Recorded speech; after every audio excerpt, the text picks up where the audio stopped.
Good afternoon, everyone. Can everyone hear me in the back? Great. I am surprised that they have scheduled us for yet another lunch hour, and I'm surprised again that so many of you have showed up during your lunch hour. So thank you. We will try to not put you to sleep.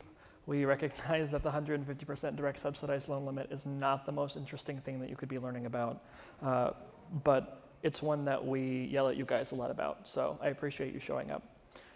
We're first going to talk about what the subsidized loan limit is. I am then going to turn it over to my colleague Wood Mason, who is going to talk about all of the implications that the 150% limit has for COD and your reporting to that system, and then I'll turn it over to Glenn Kirksey on our far right, my far right, who will talk about all of the implications related to the National Student Loan Data System.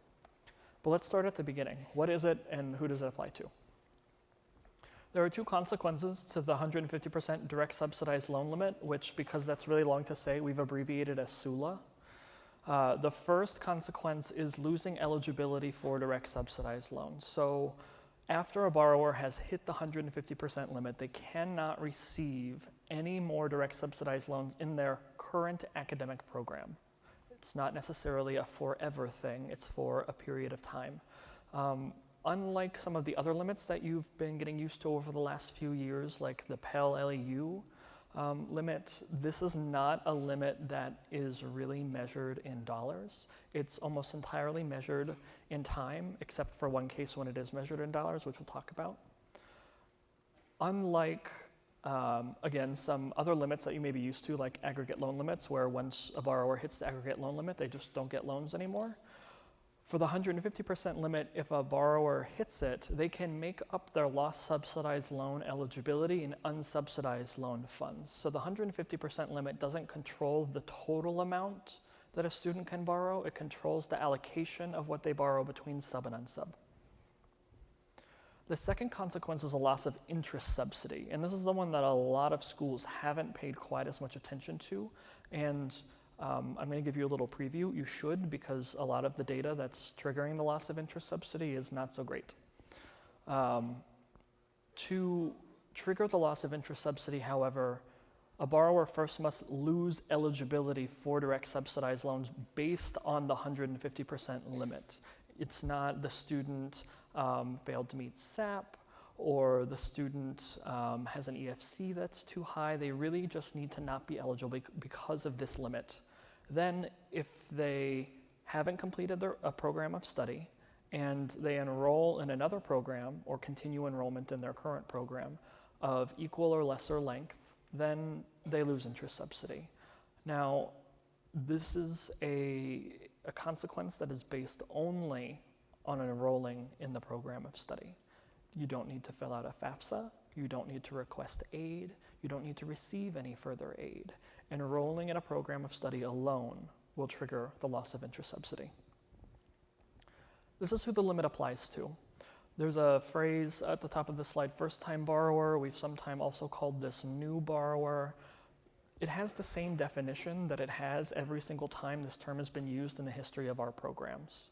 There are two ways to be a first-time borrower, but the overall definition is a student who has no outstanding balance on a direct or FFEL program loan when they receive a direct loan on or after July 1 of 2013. So example A is the most obvious case of a first-time borrower that you could really come up with.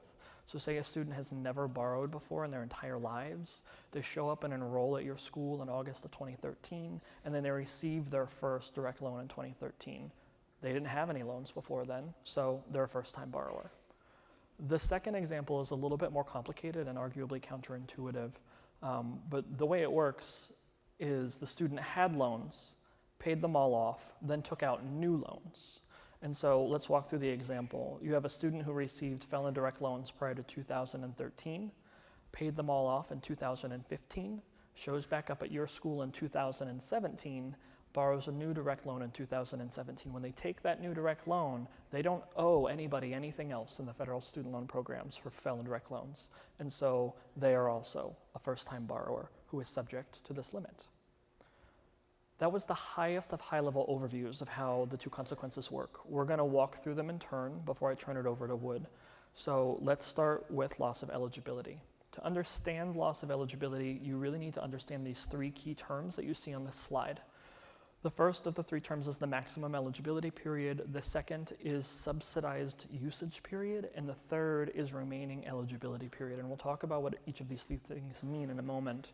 But what you should focus on is what you see in red here. The 150% limit is met rather, which means that further eligibility for subsidized loans is lost when the borrower's remaining eligibility period is 0 years or less, and it can be less. But first, let's talk about the maximum eligibility period. This is probably the most intuitive of the terms. It is the 150% limit. It is the maximum period of time for which a borrower can receive a direct subsidized loan under this limit. Because it's based on the program of study that the student is in, it's going to vary program by program. If you're a community college that offers a one-year certificate, that one-year certificate is going to have a maximum eligibility period of 1.5 years, whereas your associate degree programs, being 2 years in length, would have a maximum eligibility period of 3 years. So just because you're a 2-year school or a 4-year school, that doesn't mean everybody has 3 or 6 years respectively to borrow loans. It depends on the actual program the student's in. There are 2 exceptions because we're the government, we love our exceptions. It's measured in academic years. So this is again not a case where we're measuring things like Pell LEU and percentages, we're talking about years. And like everything else related to the 150% limit, we're going to calculate it based on information that you report to us. And so if you report bad information to us, you will cause us to harm students. So don't report bad information. We'll talk about exception 1 and exception 2 very briefly because they ultimately affect very few of you. Exception number 1 is a bachelor's degree completion program. These are programs that are, of course, offering bachelor's degrees, but as a condition of admission into the program, the student must have previously completed an associate degree or 2 years of prior undergraduate coursework. And so you know what these programs are. It's basically a 2-year bachelor's degree where to get in you need to have completed like the quote unquote junior level coursework before getting into the upper division coursework. That's how these programs work. Because the published length of these programs is generally 2 years, even though a bachelor's degree is 4 years, if we didn't make an exception, these students would not be able to actually earn their bachelor's degree before running out of eligibility, which is not at all the intent of how this rule works. So these programs will have a maximum eligibility period of 6 years. The second exception is a special admission associate degree program. So this is, of course, an associate degree program that only, as again, this is as a condition of admission, only admits students who have completed an associate degree or to 2 prior years of undergraduate coursework. So far, this works almost exactly the same way as the bachelor's degree completion program, except there's more. The student must also be admitted into this associate degree program on a competitive basis. So we're not talking about an open enrollment sort of situation. The student needs to be admitted on the basis of their GPA or test scores or some type of quantitative or qualitative measure. And then it also needs to prepare students for an occupation that requires licensure from the state. The example that caused us to create this exception was some nursing programs where you may do an associate degree in some science and then you come back and you get another associate degree in nursing. Where the nursing program itself, the second associate degree program, it's not open enrollment, it's very competitive, and it tends to offer credentials that are relatively similar to what you could get in a bachelor's degree program. And so also acknowledging the fact that the intent of this rule is to be sure that students have the ability to at least complete these programs, students in these programs can get up to 6 years of subsidized loans. That was the maximum eligibility period. That's how you set the limit. The subsidized usage period is what's next, and it's what counts against the limit. This is something that's calculated on a loan-by-loan basis, so every direct subsidized loan for a first-time borrower is going to have a subsidized usage period. Just like everything else, it's measured in years. It's rounded up or down to the nearest 10th of a year. And of course, it's only going to include periods of time when you receive subsidized loans. So if you don't get a subsidized loan one year because your EFC was too high, There's no subsidized usage period for that year. Same thing as the Pell LEU. If you're not eligible for Pell for a year, you're not going to have anything added to your Pell LEU for the year. Just like everything else, we're calculating this based on what you report, and just like basically everything else with the 150% limit as well, there are 2 exceptions. Before we get into the exception, let's talk about how we're actually calculating this on a general basis. You all know what a loan period is, and you all know what an academic year is, and you all already know that you report start and end dates of those 2 things to the COD system. We take those start and end dates and divide them by one another. And so Wood is going to talk a lot about when it's right or wrong to report one thing versus another. There's been a lot of confusion about this, but understand that unless you report these dates correctly, you will mess up your students. And almost always it's been messed up for students in a way where you hurt them, where you cause them to lose eligibility that they should have otherwise had access to. The first exception is the enrollment status exception, and basically the way this works is if the student is not enrolled full-time, we multiply whatever the percentage base of their enrollment status is by whatever the subsidized usage period was. So if you've borrowed a loan for fall and spring divided by fall and spring is 1 year, but if you enrolled half-time, we multiply that 1 year subsidized usage period by 0.5. So a student for that year would only have been assessed 0.5 as a subsidized usage period instead of 1. And for any of you persnickety math people out there, we do this proration before rounding. The second exception is the only time where dollars matter at all for the 150% limit. And bear in mind that with loans, as with most of the way these programs work, time is a proxy for dollars, and we're generally willing to be comfortable with that up until it starts to not make sense. And this is one of the areas where if we didn't disregard the time and look at the dollars, it wouldn't have made a lot of sense.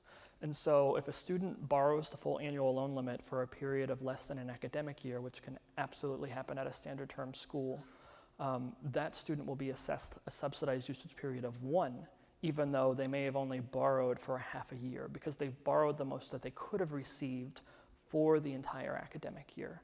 For those of you who are thinking about how the 2 exceptions might play together, they do. One doesn't supersede the other.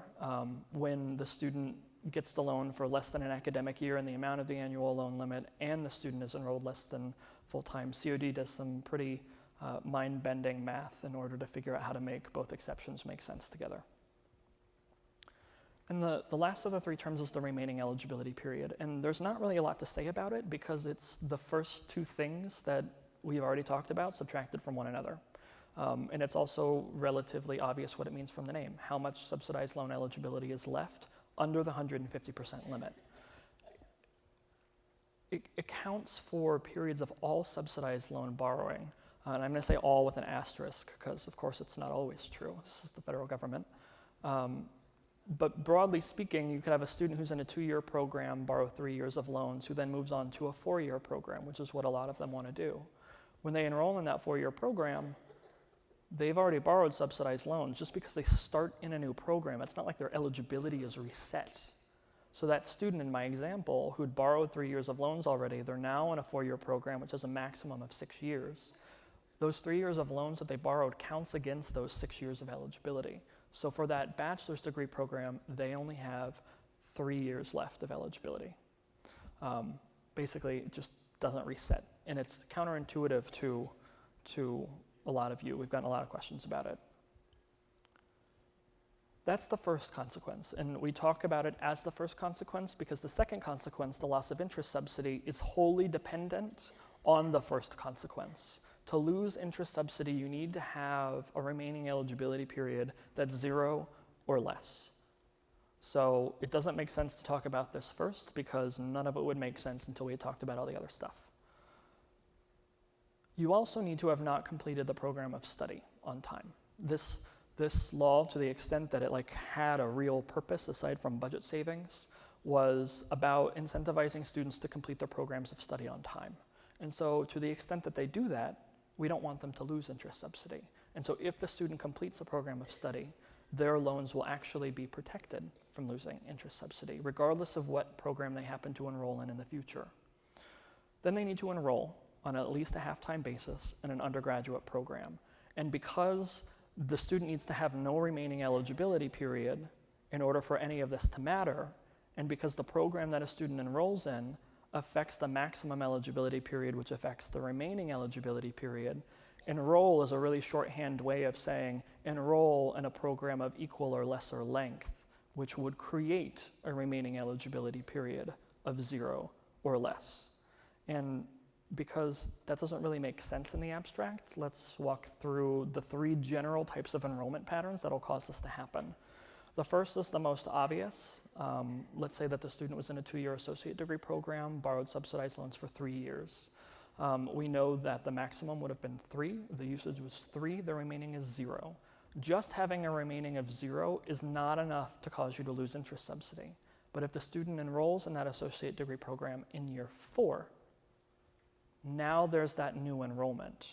And it's that new enrollment starting in year 4 that triggers this loss of interest subsidy. Enrollment type number 2 is where you had a student who lost eligibility but then goes into a completely different program, not continuing in their current program. So let's say that the student was in a 4-year bachelor's degree program, borrowed subsidized loans for 6 years. You again have a case where 6 minus 6 is 0, so they can't get any more loans. But then they go and they enrolled somewhere else. Say they transfer down because the bachelor's degree program isn't working, and they go to a 2-year associate degree program. Well, they lost eligibility and then moved to another program where they still didn't have any eligibility because the maximum eligibility period drops from 6 to 3 when they move from the 4-year program to the 2-year program, and they still don't have eligibility in the associate degree program because the 6 years of loans they already borrowed follow them to the new program. It doesn't reset. So enrolling in this wholly new program can also cause a loss of subsidy. The third one builds on the last 2. So, new example, student is in a 4-year program, has a maximum of 6, has only borrowed 4 years of subsidized loans. So they still have eligibility remaining in this 6-year program. But the student, just like the last one, decided, well, this 4-year bachelor's degree isn't working out for me. I'm going to go to get an associate degree from a community college. And they transfer down to the 2-year program. Well, they had eligibility left in the 4-year program because 6 minus 4 is 2, but now they have a new maximum in the associate degree. It's 3. They've already borrowed 4 years of loans, so the remaining eligibility period is -1. Doesn't mean they need to pay anything back. It just means that they lose interest subsidy because the remaining eligibility period is 0 or less, they didn't complete, and they enrolled elsewhere. This slide is a fancy way of saying that when a student loses interest subsidy, they lose it for any period of time during which they otherwise would have had it. So the remainder of the in-school period, the grace period, periods of deferment, some periods of repayment under income-driven repayment, for basically all purposes, at least all purposes of interest subsidy, subsidized loans become treated like unsubsidized loans. We don't call them unsubsidized loans, but it's a really easy way to keep it all straight in your head. Which interest is the borrower's interest? This is not like a teach grant. When a teach grant converts to a loan, interest accrues retroactively to when the teach grant was dispersed. That's not how this works. This works from the point of time when the student lost subsidy going forward. So if a student's already received subsidy, they get to keep it, but they don't get any more subsidy going forward. And there are more than just the 2 exceptions that applied to maximum eligibility and subsidized usage period. We also have some special provisions for some other things that are not actually programs, but students are eligible to receive loans for them anyway. The first is preparatory coursework. You all know that this is not a program. It doesn't lead to a degree or a certificate.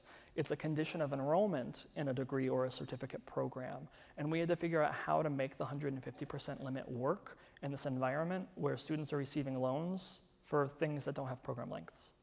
So for enrollment in an undergraduate program, if the student is doing preparatory coursework for that, the maximum eligibility period is going to be based on the length of the program that the student is taking the coursework to enter. So if you're doing preparatory coursework for a 4-year bachelor's degree, you're going to have a 6-year maximum eligibility period.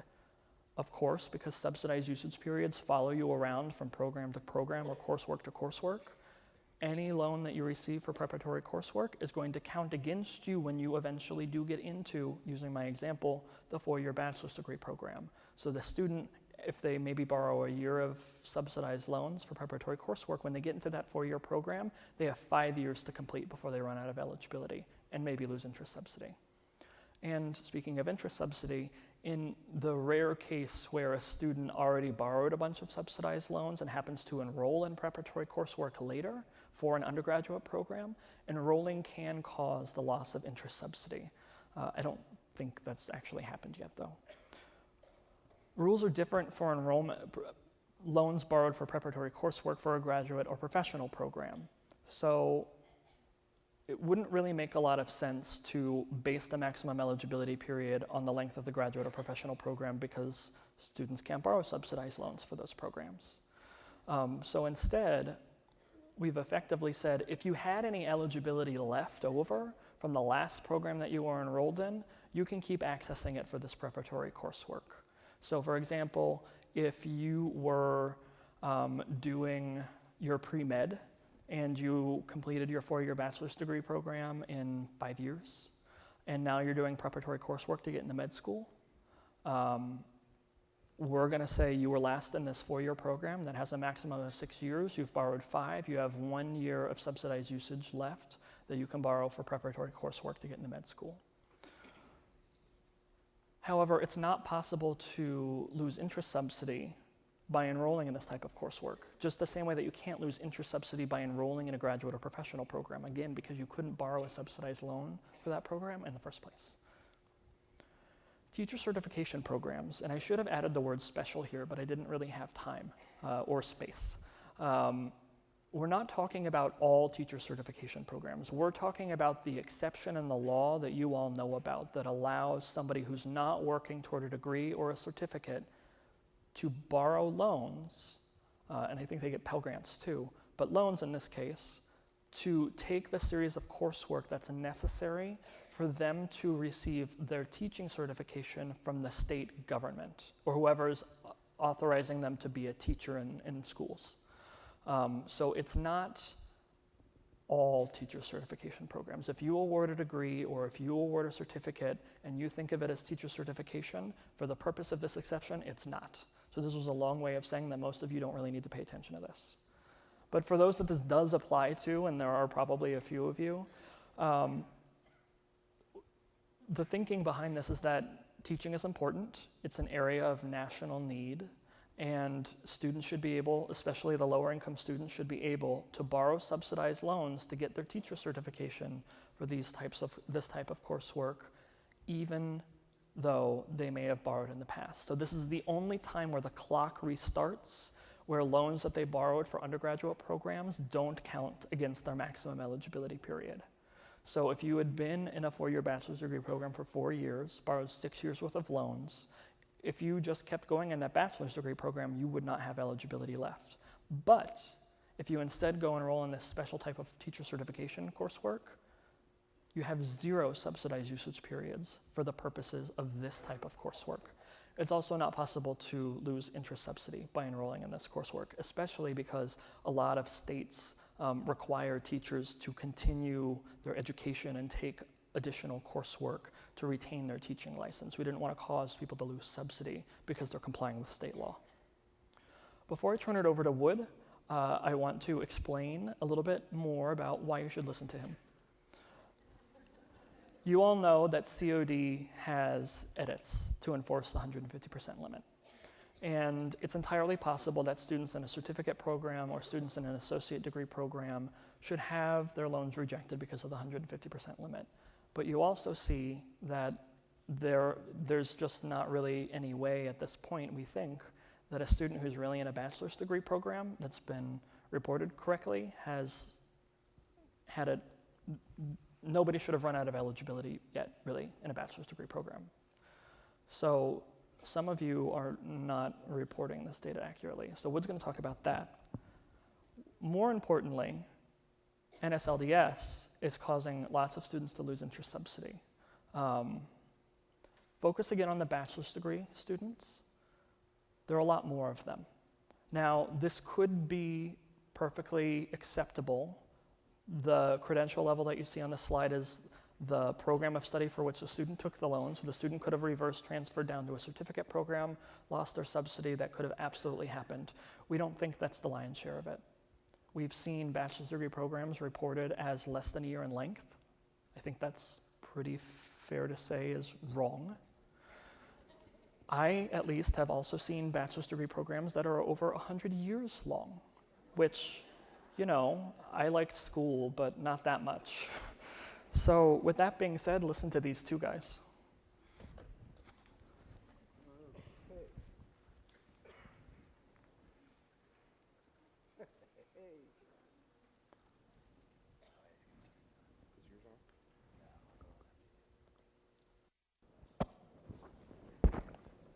Got it. Okay, let's see if I can figure out this thing here too. Good cop, bad cop here. I'm really not going to talk bad to y'all about some of the stuff you're sending in, but to underscore one of the main points of what Ian said earlier is that in COD we're looking at the subsidized usage period. That's what we calculate when you send us your data.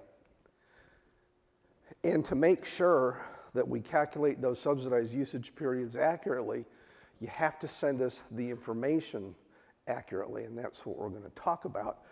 But hearing that, you got to understand that that is vitally important to some of these people getting accurate results from submitted loans so that those students get all of that 150% that they're eligible for, and that we don't knock them out, if you will, or off of the playing field because somebody reported something incorrectly. And we deal with those every week, several every week. We talk to schools about, you need to go back and fix this, you need to go back and fix that. So you got to understand how vitally important it is that the information you send us is correct and accurate.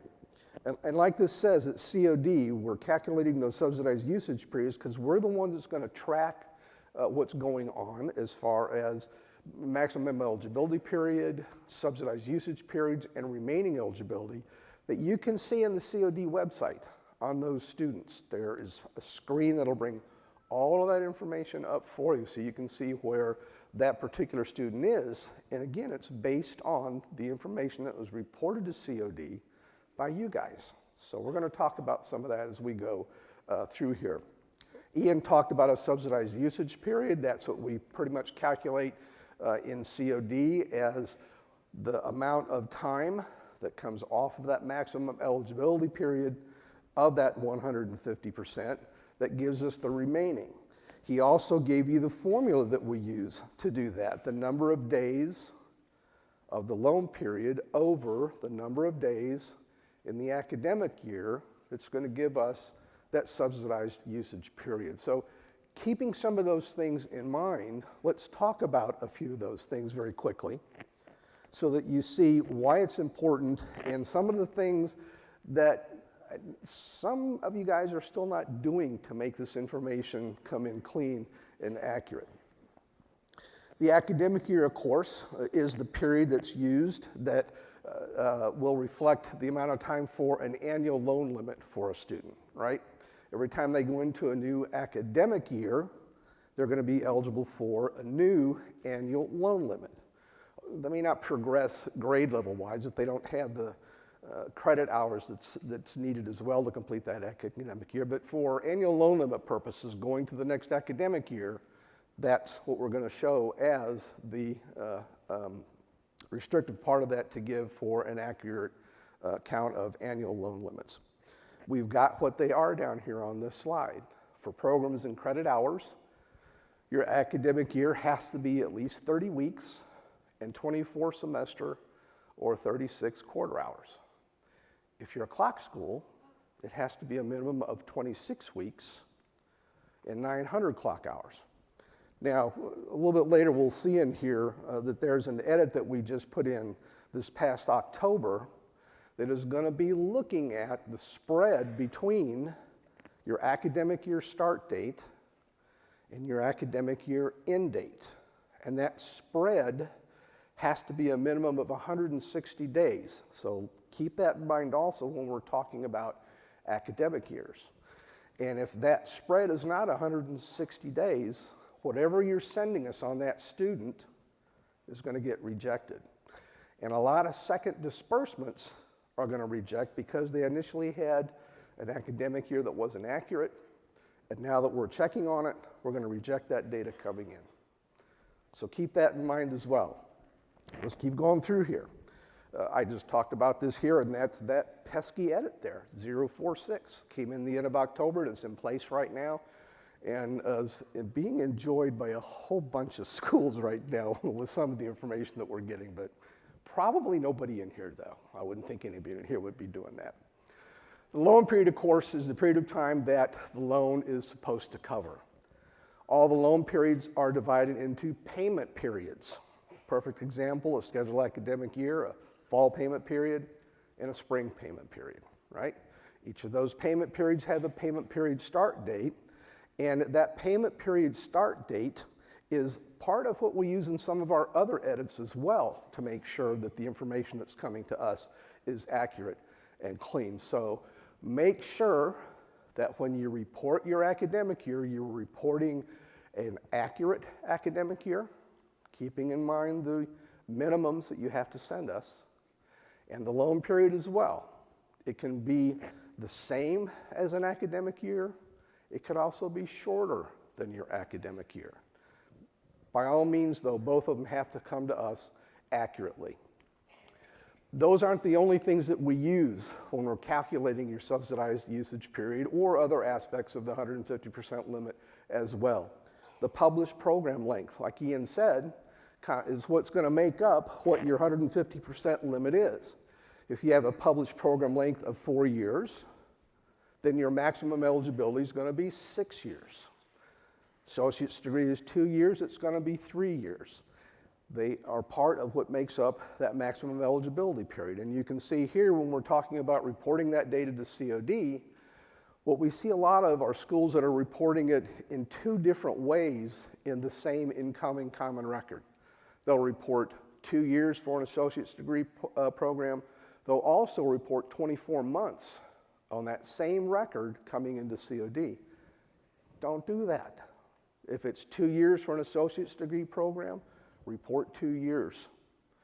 If it happens to be a program that is, say, 36 weeks long, and that's how you promote that program, it's in your catalog, it's on your website, then report it as 36 weeks. But make sure that you're reporting the published length of that program accurately when it comes in so we have the correct maximum eligibility period created for that particular student. Also, that last little part there, make sure you report it in the same way when you report that information to NSLDS. Enrollment status. Ian talked about that early on as well. Enrollment status is vital to a subsidized usage calculation in that it can be a factor that is going to accurately assess that subsidized usage based on enrollment status. A student that goes through a fall, spring, same loan period, at full time is going to be assessed for 1 year, but another student may go through that same fall, spring loan period as a half-time enrolled student, and their subsidized usage assessment is going to be only half a year. So make sure that you've got your enrollment statuses in those students for those students as well. And there have been some common mistakes, although again, as I said earlier, probably not from anybody in this room right now at this minute. But we have seen a lot of misreported PPLs, published program links. I gave an example of that a little bit earlier. You're trying to report it as years and months perhaps, or as weeks. Only report it in one format when you're sending in that record. There's a question, number 7, you see in that last check mark for maximum eligibility periods on and Q&A on IFAP, and it speaks to that. Matter of fact, that IFAP Q&A for 150% has a whole bunch of information on it, questions and answers that are very, very good, and it's something that you need to become familiar with. Misreported academic years. The one that comes up the most is that first one. We'll have a school that is going to create and award a single-term loan for a student, right? Say he went fall, spring, and had a loan. Now he's going to come back in the summer. You're going to do a single-term loan, and you report that single-term loan as summer only for the loan period, but you also report the academic year as summer only. Can't do that, right? That's not what your academic year is. It's got to be 30 weeks or 26 weeks with a minimum spread of 160 days. A 3-month summer term for a student and a 3-month academic year, that's not going to cut it. That's not going to make it through, and it's going to be rejected by this new edit that I spoke about a little bit earlier, 046. Anticipated disbursements not reduced to zero. The award amount not equaling the amount dispersed. If you have an example, spring term, the student doesn't come, you're going to reduce that disbursement to zero. Reduce the loan amount also to the amount that was actually dispersed, right? And the example would be what you disperse of that student in the first term. And we've got a new edit for that, 219, a correcting edit here, the first correcting edit we've had in direct loans, that if you don't reduce that loan amount to the amount that you dispersed, we're going to. And it's much better if you do it, because if you don't, you're still looking at a $4,000 award as an example on your system, when we're looking at a $2,000 award in COD after we've done the reduction. Now we're going to tell you that we did the reduction and give you all that information in a file that we send to you, a response, but still, it's something that you should be doing, and it's something that you need to automatically do to all the ones that you're working on. Okay, that is in a nutshell and very quickly some of the things we're seeing in COD, some of the things you need to be mindful of. I'm going to turn it over now to Glenn and let him come on with NSLDS. Thank you very much. Can everybody hear me up there in the rafters? Okay, great. Well, good morning, folks. My name is Glenn Kirksey, and I work with the NSLDS team at the department. I am here, as Wood says, to tell you today about how NSLDS works its role in this process, particularly around loss of subsidy. Since we just talked a little bit about COD, and now we're moving on to another system here, it's probably a good time to start off by just talking about the interface between COD and NSLDS around loss of subsidy. There is a nightly feed that goes from COD to NSLDS that's specifically designed to include the subsidized usage period data, which NSLDS will need later on when it performs its calculations for the loss of subsidy. That does come every day from COD. And we'll talk a little bit more about that as we get further on into the presentation here. One of the other key pieces of information that NSLDS gets from COD, but in a more roundabout manner, is the subsidized usage limit applies flag. COD does its calculations around whether the student is going to be applied under the subsidized usage limit rules. And if so, COD sends that flag to the federal loan servicers, who in turn are required to report to NSLDS on at least a weekly basis. When those reports come in, federal loan servicers include that flag on the borrower information to NSLDS if it exists. And we in turn display that on the NSLDS FAP pages, particularly under the aid tab. So one of the first web pages you probably need to be familiar with around loss of subsidy calculation in NSLDS is the subsidized usage web page. Just by show of hands, how many folks in the room have already seen this web page or familiar with it? Okay, no, that's a good number. Well, we will have some more new information for you today too, but we just want to go over some of the basics of the sub-usage webpage here. Essentially, for those of you who aren't familiar and haven't seen it yet, the sub-usage webpage on NSLDS contains information about the borrower's maximum eligibility period, the subsidized usage period information, which again is coming from COD, the remaining eligibility period, and when we display that subsidized usage period that's coming from COD, NSLDS is actually getting that information at a loan level from COD, so each SUP for each loan that borrower is taking out we are getting that information, and then we are summing it up into the sum SUP data, which you see on the NSLDS screens. A link to the subsidized usage webpage, I don't know how well you guys can see that, hopefully pretty well, can be found under the enrollment summary page on NSLDS. It's that little red box there on the left. If you click on the subsidized usage button, it will pull up the web page here on the right and get you to the sub-usage web page. Just a quick overview of the layout of this page. At the very top, you have your usage summary information. You've got the maximum eligibility period, which NSLDS is actually calculating on its own, and we'll talk a bit about that in a moment. You're getting the subsidized usage period total, the sum sup, which is coming from COD. And then you're getting the remaining eligibility period, which NSLDS is again calculating because we're using the MEP data that you all are reporting to us in your enrollment reporting.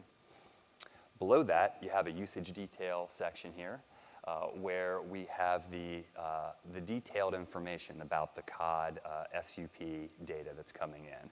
So you will have everything from loan period begin and end, academic year begin and end, and how much subsidized eligibility was used by the borrower for each loan that's been reported.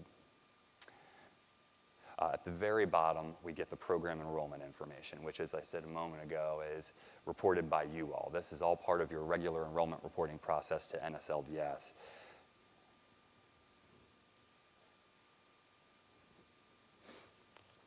So for maximum eligibility period, as Ian and Wood have both touched on, I think, here earlier, the MEP is simply your published program length multiplied by 1.5. So if you have a 4-year program, you have an MEP of 6, 1-year program, an MEP of 1.5. The difference, however, between the enrollment information you have on COD and the enrollment information which you're reporting to NSLDS should be talked a little bit about here, I think. On COD, obviously it's possible to have a difference between what's shown in COD and what's in NSLDS, because on COD, of course, you're reporting your enrollment information along with your origination and disbursement processes. However, borrower could theoretically change their enrollment status, could change their enrollment level, could withdraw from a program, could enroll in a new program, and COD may not necessarily know about that right away if there isn't an origination or disbursement transaction that needs to be reported where that would be highlighted. So as a result, we've gotten questions from schools in the past about why they have certain data on COD, and if it looks this way on COD, how is it that NSLDS is showing this borrower as ultimately having lost subsidy and with an REP of 0? That is mainly why, because it's a separate reporting process. And we use the NSLDS data because it is going to be more up-to-date and more accurate, and we're going to be able to track those changes in program enrollment more frequently. So that's why we use it in the loss of subsidy. So how does NSLDS actually arrive at the value that we get for the MEP? Well, it largely depends on the NSLDS enrollment reporting process. And as you may already be aware, the process starts first with the school sending the enrollment school code on the grant and loan disbursement records to COD. COD then sends the grant and loan data to NSLDS and the federal loan servicers. NSLDS uses the enrollment school code from COD and the servicers to begin placing those aid recipients on your enrollment rosters, which we then send out to the schools, and then ultimately you all are certifying those enrollment rosters as part of your regular enrollment reporting to us. It is that information which is what is showing up here on the right-hand side under your program enrollment on the subsidized usage webpage. And it's that information which is ultimately feeding what your MEP value is on NSLDS, and as a result, what NSLDS thinks your remaining eligibility period is down the line. So this is a new page which we've created over the past year. By popular demand, we had some feedback from the schools that it would be great if we had some additional detail on the enrollment history for each of the programs this borrower is in. The program enrollment detail page is designed to provide that for you. This page displays information on the program level enrollment history, including the graduations, withdrawals, enrollment level changes, as well as the effective date for those changes. Any breaks in enrollment data or less than half, for example, like a less than half time status, that can affect the maximum eligibility period that is showing on NSLDS, and as a result can trigger a loss of subsidy. So the program enrollment detail page is one of your best friends in terms of figuring out what historically has been going on with this borrower and why does my sub-usage web page show one thing when I look at my aggregates at the top and I see the MEP, SUP, and REP values, yet later on in other web pages I see that this borrower has still lost subsidy. The program enrollment detail page will help you figure that out. Case in point, let's say you're looking at the program enrollment detail page and you see the borrower has an MEP of 6. They're enrolled in a 4-year program, so their MEP is 6. You see that they've used 2 years worth of subsidized usage period, so their REP currently shows that borrower as having 4 years of remaining eligibility. So by that, it would look like the borrower has not lost subsidy, should not have lost subsidy.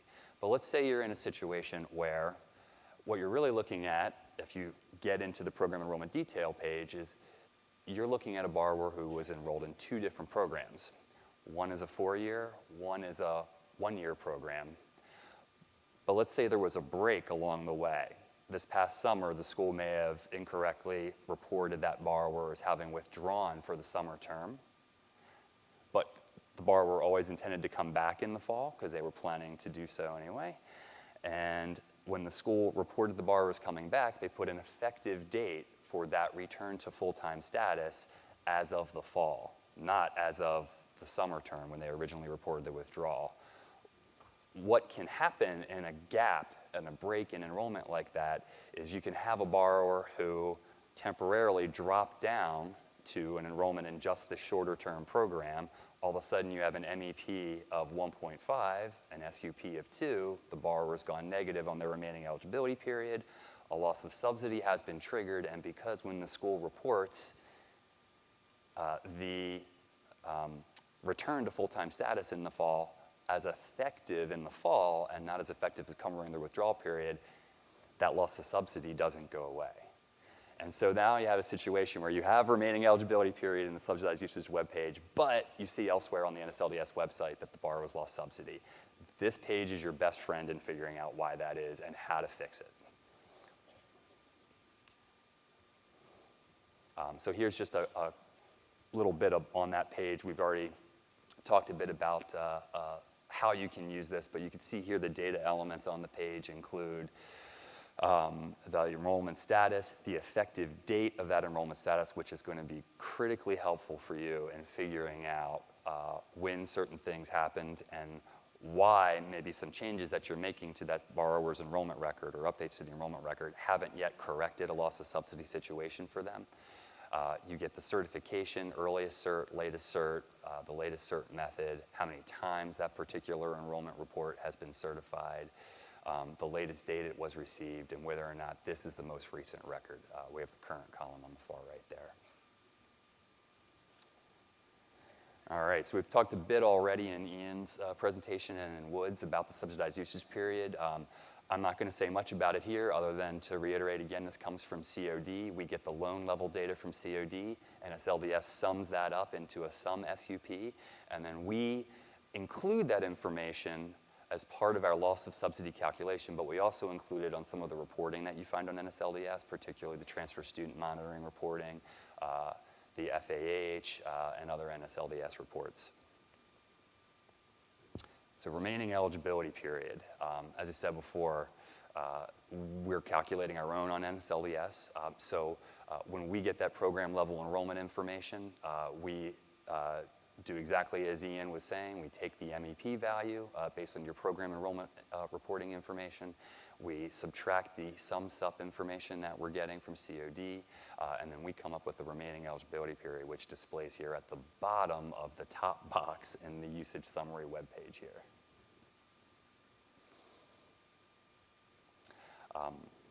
So in practical terms, for loss of subsidy, and now we're getting into the good stuff, in practical terms and loss of subsidy, 3 conditions must be in place at the end of the loan period. At the end of the loan period, keep that in mind, in order to trigger a loss of subsidy on an existing loan. First, The borrower's remaining eligibility period must be at or below 0 at the end of the loan period. Second, the borrower does not have a program completion that would protect the loan otherwise from a loss of subsidy. And third, there must be a qualifying enrollment. A qualifying enrollment could be a new enrollment. They could be entering into a new program, but a qualifying enrollment could also be an continued enrollment past the point at which that loan period has ended. The first day of enrollment past the point where that loan period has ended will trigger an evaluation for loss of subsidy. And if remaining eligibility period is at 0 or below on that day, then the borrower will lose subsidy. So let's take a look at a few examples here. We have made these a little harder this year because we figured you guys are starting to get to be veterans at looking at this, and we want to make it a little trickier for you and a little more interesting. But we're going to start off with an easy one here. So this is just a simple example where subsidy is not lost. You see here in the purple boxes, the borrowers enrolled in 2 programs, Program A and B. Both enrolled at different times, but both were a program length of 2 years, so their maximum eligibility period is 3. You see at the top that the borrower has taken 3 loans out over their time as a student, totaling each one being an SUP of 1 at the loan level, so their sum sup is 3. So we have an MEP of 3, we have a sum sup of 3, therefore our remaining eligibility period is at 0, but because there is not a triggering enrollment, there's no qualifying enrollment, they didn't pick up a new subject of study, they didn't continue their enrollment in Program B past the end of loan period number 3. Because of that, there is no loss of subsidy. It's just not triggered.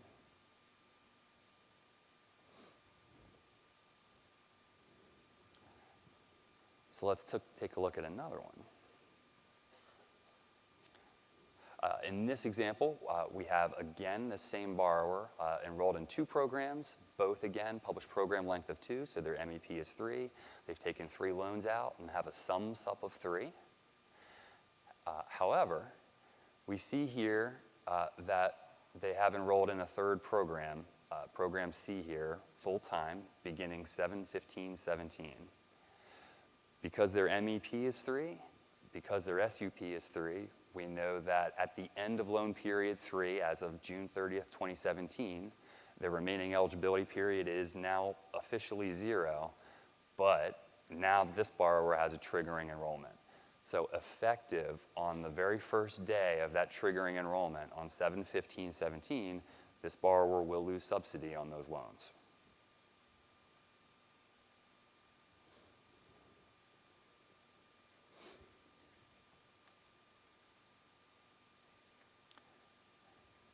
Luckily, there's something you can do to protect your borrowers from losing subsidy.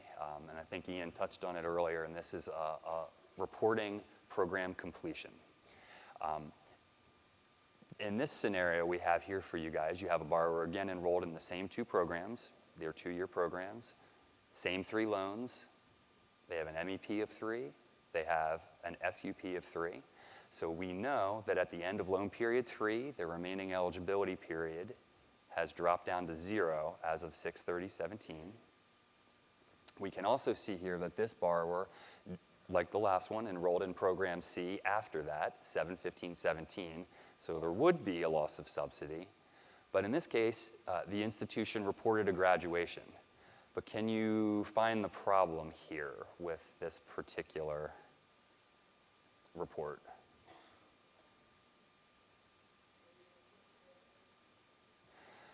They reported the graduation at the institution level, on the institution record on NSLDS, on your enrollment reporting, as of 3/31/17.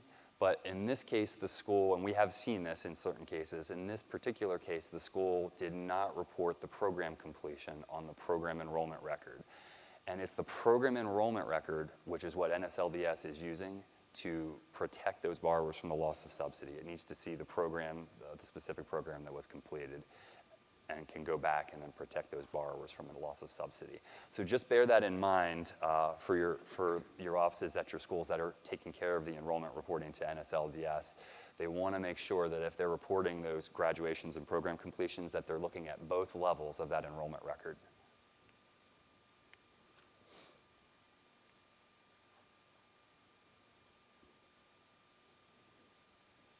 All right, here's another example. Again, same two students, same two programs for this student. They're got two-year programs, so they have an MEP of 3. They've got 3 loans, each with a SUP of 1, so they've got a sum SUP of 3. However, notice in Program B here, the enrollment in Program B continues past the date at which loan number 3 ends. So we know the MEP is 3, we know the sum SUP is 3. We know that as of 5/15/17, the end of loan period 3, remaining eligibility period has hit 0. And what happens now with the continued enrollment in Program B is we have a triggering enrollment. The very next day after 5/15/17, a loss of subsidy is triggered on 5/16 for this borrower because their loan period does not cover their full period of enrollment here. The school attempted to fix it in this case by reporting a graduated status at the program level, effective July 1st, 17. This would be the date that they say they've conferred the degree on this borrower. However, this still does not protect the borrower's loans for one reason, and it's because the effective date of this graduation falls after the date at which the loss of subsidy was triggered. So if the loss of subsidy date happens before the graduation, before that loan is actually conferred, then that loss of subsidy sticks on the borrower's record for those loans. So what the school could do in this case to fix this for this particular borrower is just make sure that that loan period extends to cover the period of enrollment for the end of the program. And as long as that happens, you don't get a triggering enrollment on the following day. How am I doing on time? All right, great. In our final example here, we wanted to throw you a little bit of a curveball.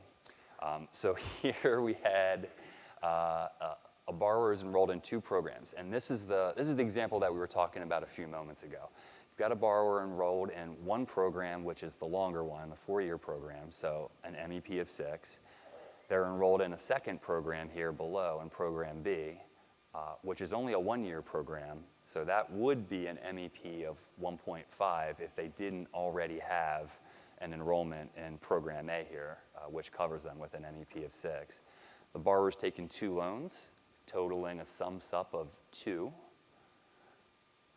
So when you look at this particular borrower in NSLDS's subsidized usage webpage, you see here that they're currently full-time, effective 9/1/16.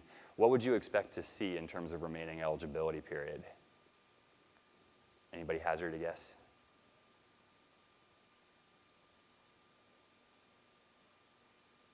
Okay, I will tell you. If you looked starting in the fall, you would see a remaining eligibility period of 4 for the borrower. However, if you looked elsewhere in NSLDS, you would see that this borrower is currently showing loss of subsidy on their loans. And what's the reason for that? Well, in this case, the school, even though the borrower intended to pick back up with their program and continue their full-time enrollment in their 4-year program in the fall, they just weren't attending for summer term, but for whatever reason, the school reported a withdrawal from the program effective for summer term, in this case, 5/25/16. As soon as they did that, the borrower's other enrollment in Program B, the shorter program, takes over, and NSLDS has to use a maximum eligibility period of 1.5 years against a subsidized usage period of 2, meaning they've now gone negative on their remaining eligibility period. They have an active enrollment, and loss of subsidy is triggered. So you may ask, since the borrower is now enrolled full-time again, why doesn't this fix their loss of subsidy? And it has to do with the effective date. So when you're using that program detail screen that we've put up this year in NSLDS to kind of do your research on this, make sure you're paying attention to that effective date column to see when those changes in enrollment that you're reporting are covering. In this case, the school reported an effective date for the full-time enrollment, again in the fall, effective only 9/1/16. So NSLDS is triggering this as an enrollment in a new program, rather than reporting it with an effective date of 5/25 to cover that full summer term, which would basically cause NSLDS to ignore the report of the withdrawal at that point. So that's how the school could fix this for their borrower in this case. So it's a little tricky, but as we get further into the loss of subsidy calculations, we're getting new and trickier questions from the schools who are saying, hey, we've got this really weird situation, what's going on? I've got remaining eligibility period, obviously, but my borrower's lost the subsidy. I don't understand, can you guys help us through this? More often than not, it boils down to these effective dates and breaks in enrollment. So you definitely want to make sure you're paying attention to those in the enrollment reporting. And here's what that looks like in the program enrollment detail page here. On the right-hand side, you see the full-time status with an effective date of 9/1. The year's off there, I'm just seeing that now, but it should say 16. They have an effective date of 9/1. That's the active one. But you see right below it, just before that, they've reported that withdrawal as of 5/25. And so that's what's throwing off the loss of subsidy calc in this case. So that's just a rehash of what we just talked about. So I'm going to move on so we can get you guys to questions sooner. In general, we've been monitoring loss of subsidy on loans for borrowers since this program went into effect a couple years ago. To date, as of 11/18/2016, the total number of loans that have lost interest subsidy on NSLDS is 121,008. The total number of borrowers who have lost subsidy is 47,196. And the total number of schools that have at least one loan that has lost interest subsidy is 4,430. I'd like to end it there, but unfortunately, it doesn't fully end there because we have links to other systems in federal student aid. Once loss of subsidy is calculated and triggered at NSLDS, NSLDS reports that out, shares that out with other federal systems so that you and your financial aid offices and the borrowers, when they look online, they can see what their current status is. One of the areas we share that with is the studentloans.gov website. One of the other systems we share that with is with CPS so that they can include that information on ICERs and provide it to you and the students. You can also see loss of subsidy. You see our little candy corn here in the bottom right will show up on the NSLDS FAP website. And you can get additional details on these loans by going to the loan detail section and looking at the bottom right-hand corner of the loan detail box where the loss of subsidy field is. And you can see if that particular loan has a loss of subsidy applied to it. So we've thrown a lot of information at you guys today in the hour and 5 minutes or so we've been talking. We know it's not going to answer all of your questions, so we wanted to make sure you know that there are additional resources out there in addition to us being up here today. Please don't hesitate to contact us at the NSLDS customer support team if you have any questions that you need help answering. There's also some great information out there on IFAP in the 2016 update we've posted to the NSLDS enrollment reporting guide. That should be very, very helpful for you. And if you have additional questions on 150 regulations and processing in general, you can always get on IFAP and pull information from the Federal Register, any of the dozens of electronic announcements I think that are out there now, webinar recordings, you name it. All right, so thank you very much, and we wanted to open it up to questions now. If you would, just so that we can make sure everybody hears you, please come up to one of the microphones, which are in the aisles here. So I have a question. On the CPS, there's the calculator.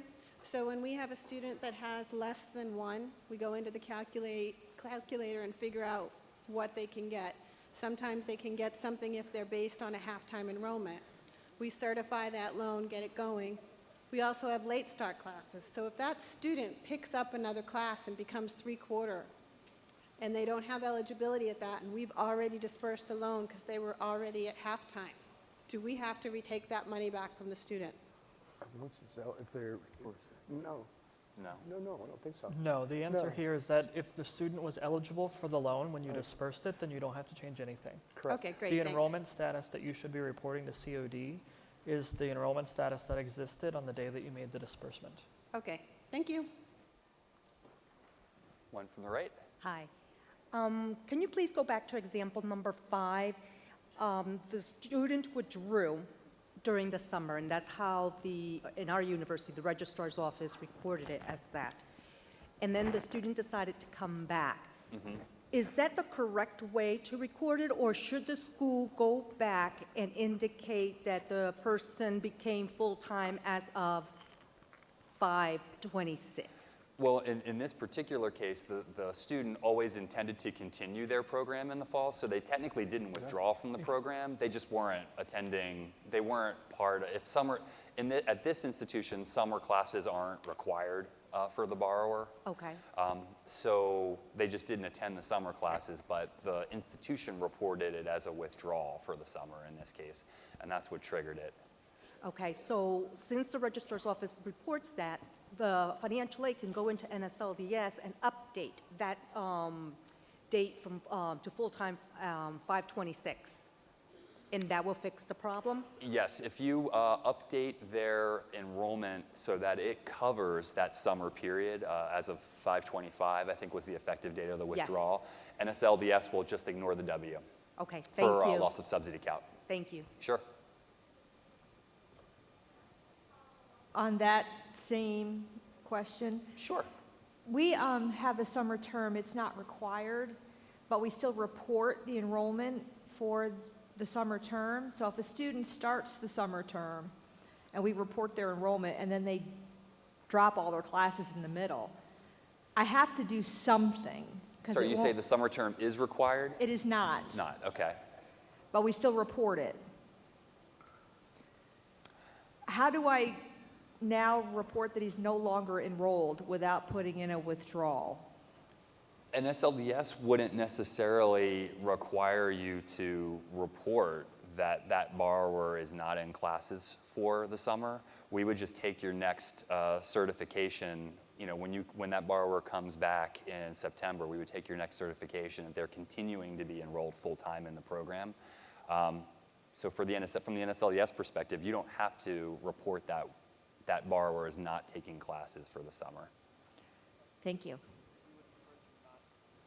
And Ian's saying, We would in fact, encourage you to not report that student is withdrawn during the summer term.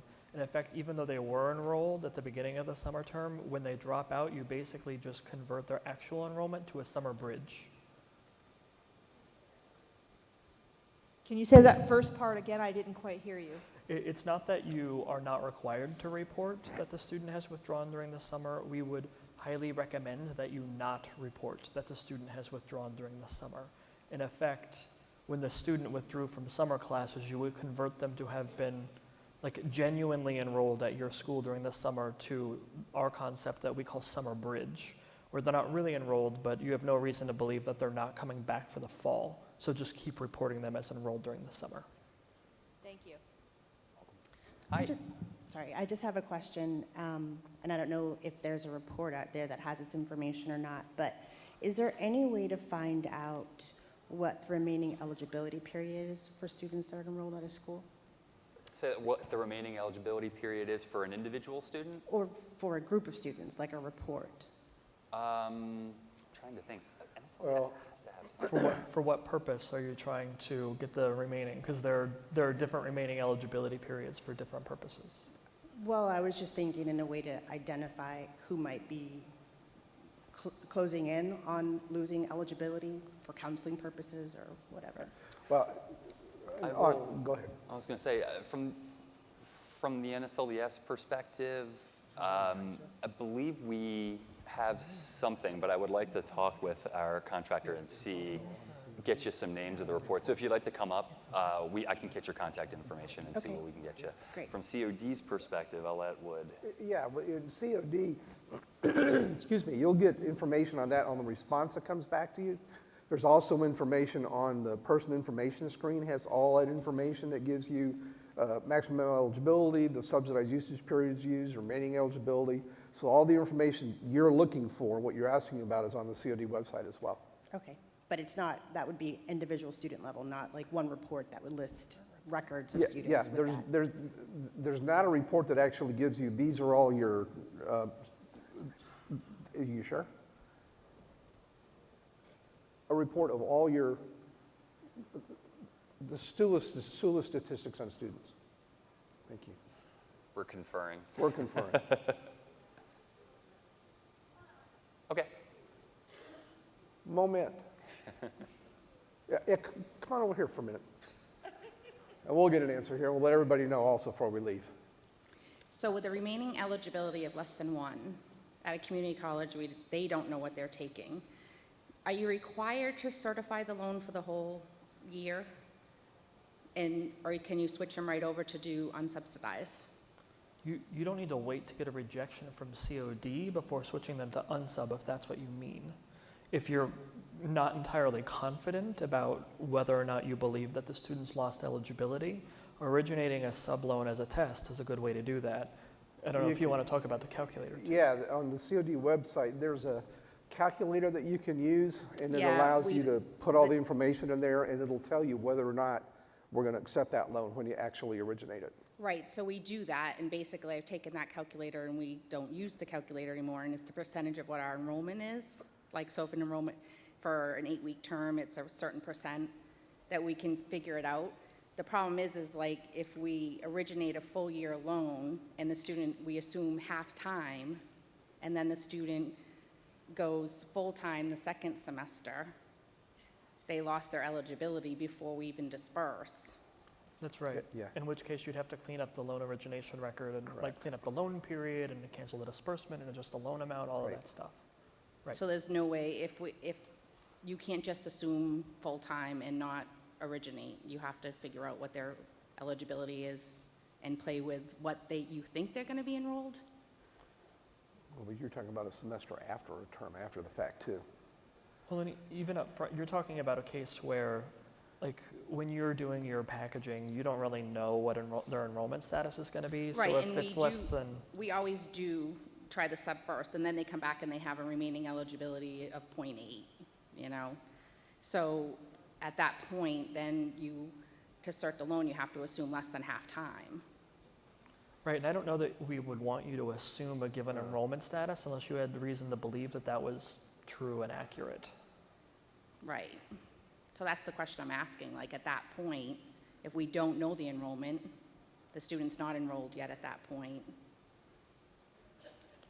I mean, I think this is a decision that you have to make for your school. Like, at the time that you originate the enrollment status, like, all of the calculations are just anticipated calculations. Correct. None of them become real until you actually disperse. So if you want to assume half-time in order to get it into the system and then adjust it after when you're getting ready to disperse and you know the student's actual enrollment status, then that's fine. You don't have to, you can.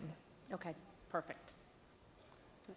Question on the right? So we had a student that enrolled for the year. They took off summer as it's not required. They also took off fall. They went to another school and took a class, and then they came back for winter to try to graduate, and her limits were messed up. Is there a way to fix that? Her intention, we don't even know how to educate students about the possibility of this happening. We know it's on entrance, but they don't really get how going to a community college in the, for a term could affect their eligibility when they decide to come back. Do you have any guidance on that, or is there a way to correct those kind of instances that happen? Their intention was just to take one class and then just come back and then finish up. Yeah, so I mean, if they were just taking a class at some other school, they likely weren't enrolled in a program of study at all. And so they shouldn't have had any program level enrollment reported about them. And if that happened, if the other school did that and they shouldn't have done it, then we have mechanisms in place to correct data errors, which would ultimately undo loss of subsidy or allow you to originate if COD was preventing you from originating, et cetera. Okay, so in that particular case, we would contact you guys or the school to correct their reporting? I believe you'd want to start with the school and let them know this is affecting the borrower's eligibility. But if the school has questions about what they need to do to correct it, they could either contact COD, School Center, or NSLBS, depending on where the issue is. Yeah, because we believe they're putting them in a degree program when they're not really intending to pursue a degree at that school. And then when they're coming back, they're all screwed up. Yeah. It's also what Okay. the inquiry is for, Okay. the COD inquiry. So we are out of time, but thank you all for attending. Oh, we have a report in COD that will give you all of your remaining eligibility, correct? So there is a report in COD for that. Sula report? Hey, Lindsay, direct loan SULA, okay.